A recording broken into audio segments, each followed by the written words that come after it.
Hello. I met Kristoff St John at an Emmys. The first time he saw me, I was on the red carpet. I was on one side of it as media. He was on the other side, of course, walking it. I was wearing my famous purple suit, velvet suit. And he saw it and he yelled out to me, "Oh, you're bringing back Prince. I like it. See you later."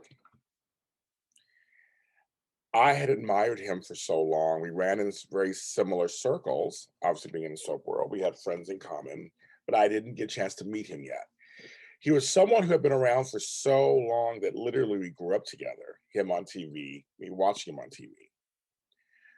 When I finally get a chance to meet him and talk to him, the first time it was a very soulful, meaningful conversation.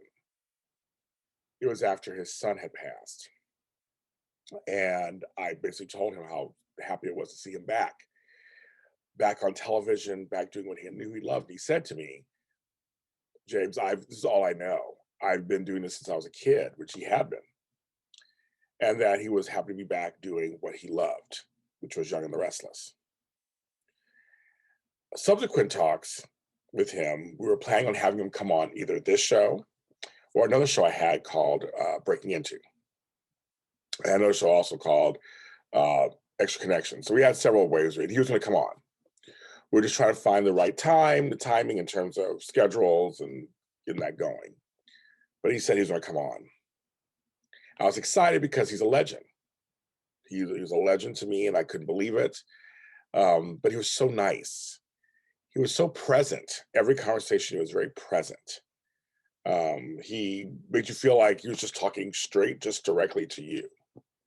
And that's it. And that's a very interesting quality to have. Very good quality to have.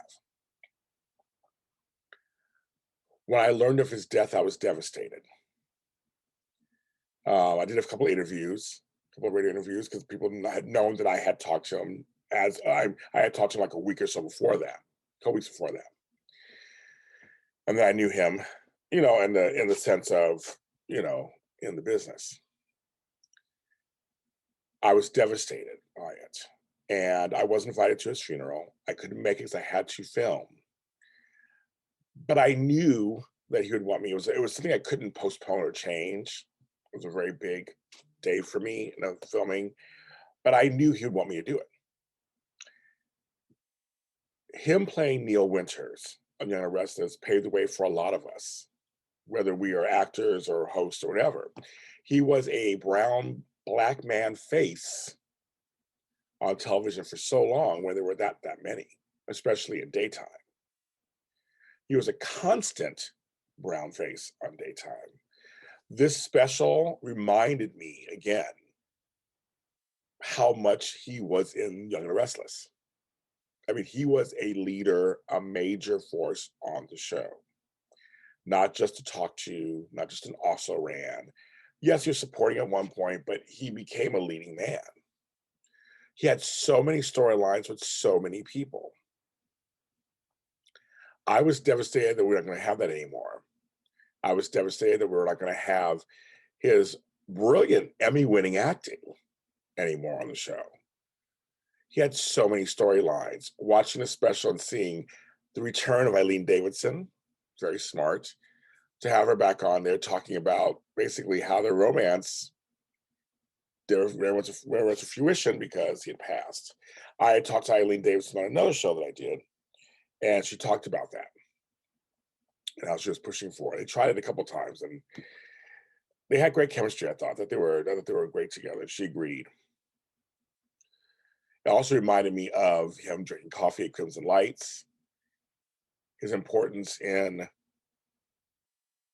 his kids' lives. They showed Drusilla. I mean, I just, those two go hand in hand. And Malcolm, those three just go hand in hand. Those three held down major story on a daytime drama.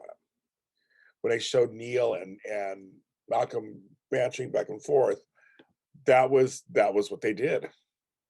They were they were just like any other soap character, but their inflections of their blackness were in there.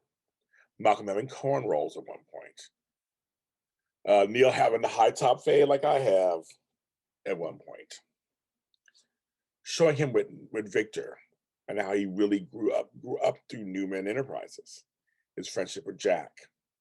It's a shame because Amanda, who was Hillary and that whole storyline with him and Devon, a little crazy.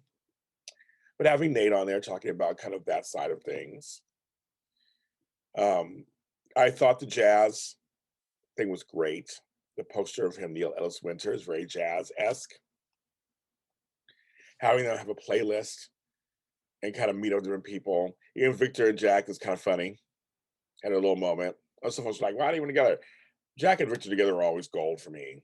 So, but you got to put them together at some point. Having Ray and Nick talk about playing basketball, because Nick used to play basketball with Neil all the time in racing. He could take his place. I kind of like this little friendship between Ray and Nick. It kind of makes sense. It's good. Phyllis going to Jack. I'm sorry. I do like Phyllis and Nick together, but Phyllis and Jack, his red, will always be one of my favorites. Peter Bergman and my girl Michelle Stafford have great chemistry. I also know that in real life, Michelle Stafford, who's my friend also, who was very close to me, to Kristoff. I always wonder how that was for her that day. They were all close to him. I know she was close to him too. Having Moses there was great. Having the third child. I wish the grandkids could have come, but the twins, but that's no story. That's my only kind of miss. But it was good having the three siblings there together, and that's how the shot ended, was them in the Rose Garden. It was a nice, understated episode. That really I like the way that Y&R is really honoring the man. A guy who made history for TV, for Black folks on television, period. For Blacks on soaps. He was universally liked by all. Viewers didn't look at his color. That's something we all strive for, of course, and it actually happened with him.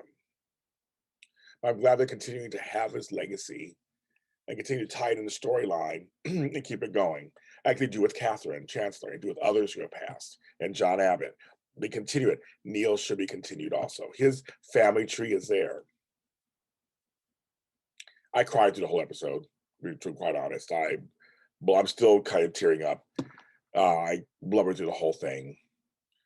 But I couldn't let this pass because we weren't on this weekend.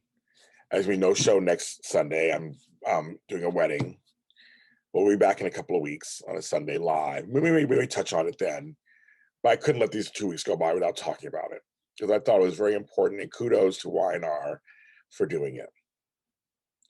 Y&R Spotlights are here on YouTube, JLJ Media, and all streaming services under Y&R Spotlight. JLJ Media's Y&R Universe is on Facebook. Young and Restless Spotlights are on Instagram. Thank you very much. I'll see you in a couple of weeks. And hopefully Kristoff St John is resting in peace and smiling at how they're continuing his legacy.